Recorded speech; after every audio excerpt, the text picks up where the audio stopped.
This video goes back to a talk on July 6, 2023 by Tony Conn and Yogi Reppmann to the Rotary Club of Northfield, Minnesota, USA. To Native Americans, the peace pipe is offered to uphold and affirm agreements and commitments within the tribe or with groups outside of the tribe. When an individual participates in a sacred pipe ceremony, they are proclaiming the truth. Ceremonial pipes are used by native people, have sometimes been called peace pipes by Europeans, which is a bit of a misnomer. 1931, American Rotarian William Jewett Fulton borrowed the idea of the peace pipe as part of his initiative to support of the then fixed object of Rotary improvements of international relations. Fulton and his wife Louisa traveled to attend the 22nd Annual Rotary International Convention held that year in Vienna. At this convention, European Rotarians were sounding the alarm on the social, economic and political unrest across the European continent. When Fulton returned to his home club, Rotary Club Keokuk, Iowa at the Mississippi, he reported on the convention and what he had witnessed. He was pressed to reach out to all international Rotarians, open lines of communication. Perhaps a peace pipe. At 33 years old, Fulton was old enough to remember the Great War and the horrific cost of that event. His idea was simple and brilliant. Send a letter to all non-English speaking Rotary clubs. Send greetings and introduction to the ancient Native American custom and ask for a reply. His intent was to open lines of communication and build friendships. From a manual typewriter, 504 letters were sent to the sitting president of those Rotary clubs around the world. 1 week later, replies began arriving in Keokuk. By mid-1932, nearly 200 letters had been received by Fulton. Correspondence was flowing, friendships were made, and as Paul Harris himself said, quote, "This is good work." Today, we see many of the same warning signs as Jewett Fulton did in 1931. The rise of nationalism, acceptance of authoritarian leaders, nations encroaching on their neighbors' land, a widening gap in the distribution of wealth, demonizing immigrants, etc. The spirit of the peace pipe is needed now more than ever. I'm Tony Conn, and I've been Yogi's partner in this adventure that we took on a few years ago. Today, I'm very pleased to share with you where the Peace Pipe Letter project has gone and where it's going. But for those who may not be familiar, let me briefly share with you how we got here. In fall of 2015, I uncovered this trove of letters from around the world from a bank vault. Now, we know they hadn't seen the light of day in over 50 years. So it was pretty exciting. In 2019, we released the book at the Hamburg Convention, and this is where our story picks up today. If we had to pick a letter to show what this project is about, it would be the reply from Rotary Club of Jerusalem.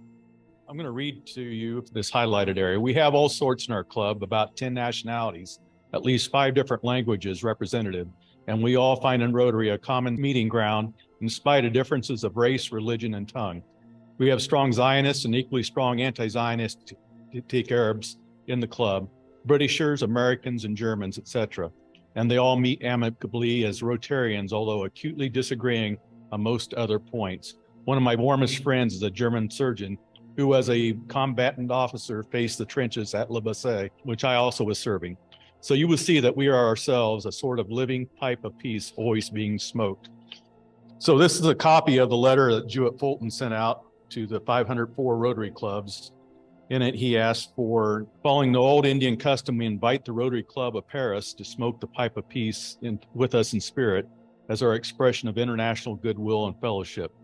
We would be most happy to receive a reply from you, as it is our sincere desire to establish and perpetuate Rotary contacts and friendships outside of our country. The highlight of my whole Rotary career since 1995 had been end of January 2023. At our book party, which Tony had mentioned, 2019, there were two Jewish Rotarians from Jerusalem. And one guy is here on the right-hand side, Dan Shanit. He was the reason why I went to Jerusalem end of January. Moin, moin. Yogi Reppmann, Rotary Club, Northfield, Minnesota, and Flensburg. I'm a historian from Northern Germany, and I have the pleasure to meet two wonderful Rotarian friends from Jerusalem. Dieter, who is from Hamburg originally, Ochsenzoll, Hamburg. Just say something about your club. Our club was the first one in then Palestine, chartered in 1929, and this is the interesting thing, chartered on the initiative of Rotary in Cairo. In those days, the borders were different than from today. Thank you, Dieter. Dan, thank you for coming to Flensburg. As you and I like this letter from December 23rd, 1931, highly moving, the Peace Pipe Project, this new chapter, 2019, what does it mean to you? It means a lot for a very practical reason. First of all, I'm sure you're aware of the situation in the Middle East, let alone the fact that there are two clubs in Jerusalem, an Arab club and a Jewish club, that don't speak to each other. Oh, shit. That you can cut out. But basically, you have to realize that the beauty of this letter, that I'm just as enthusiastic as you are, was the fact that somebody there wrote, we are coming from so many different backgrounds, Jewish and Arabs and Americans and Brits and we disagree about a lot of things, but we are Rotarians, and that's what keeps us together.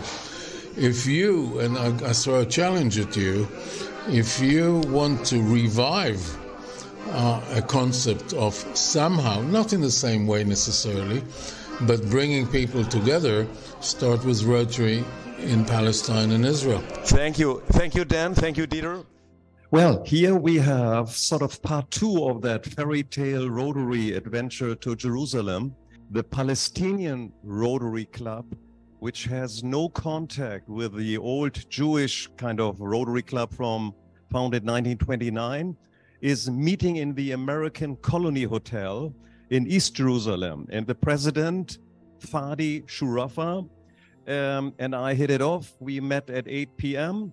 And this is next morning, 4:30 a.m. We talked all night, had a few glasses of Coke. What is story on all levels? I had visited a little bit the East Bank. Banksy has started a walled-off hotel with an exhibition. Fadi's younger brother, for example, just was released 12 years prison in Israel. I asked him, how did your mom handle it? How often could she see her son? And he said, well, once a month. And even the Pope in Rome phoned Israel and the Prime Minister and tried to support maybe a second visit a month or so. All that was not possible. And his baby brother wrote his PhD in an Israel prison. To make a long story short, an amazing night, sort of the highlight of my Rotary career. This is now the first step. The daughter of Fadi Shurafa, Nadine Shurafa, next to Tony and Donna, was visiting us for a week in May. And she came to the Rotary meeting. She's a pre-med student. We introduced Mayo Clinic and the very fine Northfield Clinic. Donna Eicher, next to her, was her host.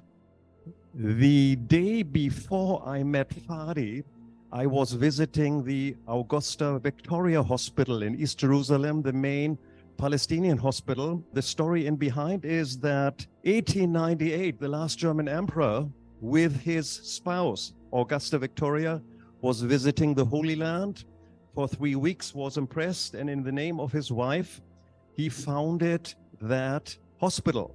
Visiting the hospital, there was a big truck.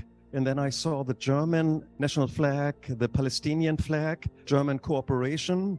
So Nadine did an internship and said, well, we even have a shortage sometimes of plastic tubes for little babies and so on. And I thought, Scott, maybe that's a wonderful international project for us to support that. Augusta Victoria Hospital.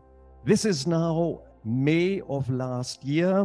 Maybe you recall, after the Rotary meeting here in this room with the World President Holger Knark, we also had a friend from Paris, Joachim, and we had a sacred peace pipe ceremony organized by Tony on the farm of Brad Rees. Joachim, graphic artist, and Donna Eicher started to join forces. They are working on this project, Star Peace. This is the waterman. Water is in the center of all the projects of Star Peace and our project, the Keokuk Peace Letters. This is my favorite waterman, sort of teaching all the kids around the world that water is central. This is the latest logo and the actions.